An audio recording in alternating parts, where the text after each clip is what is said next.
புரட்சி நடிகர் கட்சி தொடங்கிய சில மாதங்களிலேயே திண்டுக்கல் தொகுதியில் நடந்த பாராளுமன்ற தேர்தலை சந்தித்தார். மக்கள் பொன்மனச் செம்மலின் பக்கம் என்பதை உலகிற்கு காட்டினர்.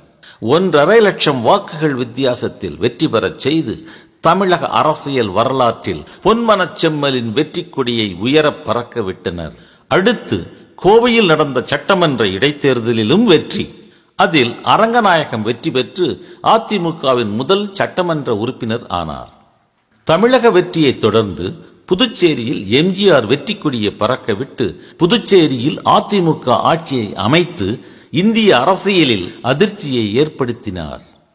1977 சட்டமன்ற தேர்தலில் வெற்றி மாலையை புரட்சி தலைவருக்கு அணிவித்து மகிழ்ந்தனர் தமிழக மக்கள். இதன் மூலம் இந்திய அரசியலில் தவிர்க்க முடியாத சக்தியாக உயர்ந்தார் புரட்சி தலைவர்.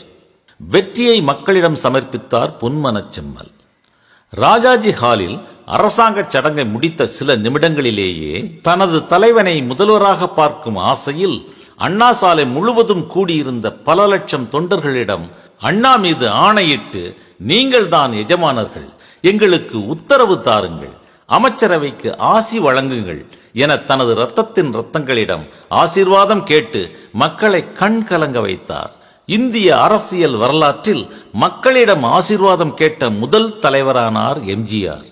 என் அன்புக்குரிய தாய்மார்களே, என் மரியாதைக்குரிய பெரியோர்களே, என் ரத்தமான உடன்பிறப்புகளே, நமது இளைய தெய்வமான பேரறிஞர் அமரர் அண்ணாவின் மீது ஆணையிட்டு உங்களுக்கு முன்பாக நான் உறுதியேற்க விரும்புகின்றேன்.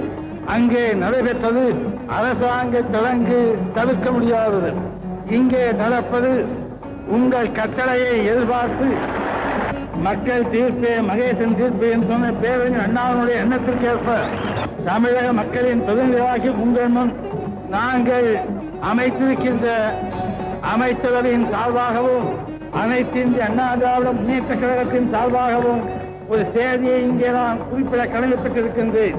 அமரர் பேரறிஞர் அண்ணா அவர்கள் சொன்னது போல லஞ்சமற்ற ஊழலற்ற நிர்வாகத்திலே தலையிடாத, நீதிமன்றத்திலே குறுக்கிடாத, உழைப்பவனே உயர்ந்தவன் என்ற தத்துவத்தை நிறைவேற்றுகின்ற ஒரு மாபெரும் பணியினை நாங்கள் எங்கள் உயிரை கொடுத்தாகிலும் எங்கள் கடமையை தமிழகத்து மக்களுக்காக செய்வோம், நிறைவேற்றுவோம் என்பதை அண்ணா மீது ஆணையிட்டு எங்கள் அமைச்சரவையின் சார்பாகவும் அனைத்து அண்ணா திமுக கழகத்தின் சார்பாகவும் தெரிவித்துக் கொண்டு உங்கள் ஆசியோடு நாங்கள் எங்கள் பணியை தொடர புறப்படுகின்றோம், ஆசி கூறுங்கள் என்று கூறி அண்ணா நாமம் வாழ்க, தமிழகம் வாழ்க, தமிழ் வாழ்க என்று கூறி விடைபெறுகின்றேன்.